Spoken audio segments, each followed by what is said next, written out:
দর্শক, আমাদের দেশের মধ্যে বজ্রপাত এবং বৃষ্টি হলে আমি আর আপনি কি করব? কারণ আমাদের দেশের মধ্যে ম্যাক্সিমাম মানুষ মৃত্যুবরণ করে বজ্রপাতে। আর তাই সেই বজ্রপাত এড়িয়ে আপনি কিভাবে জীবন রক্ষা করবেন সেই বিষয়টি আমরা আজকে কথা বলবো।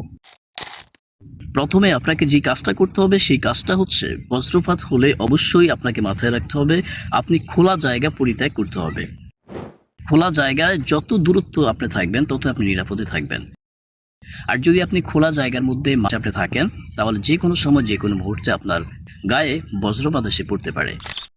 আর তাই আপনাকে অবশ্যই খোলা মাঠ থেকে আপনাকে দূরে থাকতে হবে এবং উঁচু স্থান থেকে আপনি দূরে থাকুন। অনেকেই আমরা দেখি যখন বজ্রপাত হয় তখন তারা উঁচু স্থানের নিচে আমরা আশ্রয় নিই, যেমনটা হচ্ছে আপনার খুঁটি, টাওয়ার অথবা উঁচু গাছের যে নিচে আমরা কিন্তু আশ্রয় নিয়ে থাকি। আর এটা সম্পূর্ণ একটি ভুল।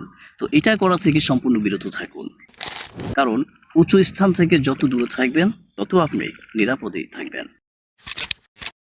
যত সম্ভব আপনি আপনার ঘরে অবস্থান করার চেষ্টা করুন এবং দরজা জানালা বন্ধ রাখার চেষ্টা করুন।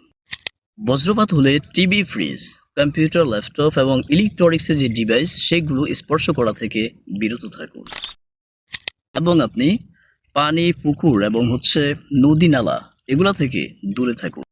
আমাদের সমাজে দেখা যায় যখন বজ্রপাত হয় তখন কৃষকেরা মাছ ধরার জন্য নেমে যায়, আর তখনই ঘটে বড় ধরনের দুর্ঘটনা। যখন বজ্রপাত হবে তখন আপনি বসে পড়ুন এবং দুই পা একসাথে করুন এবং মাথা নিচু করে থাকুন।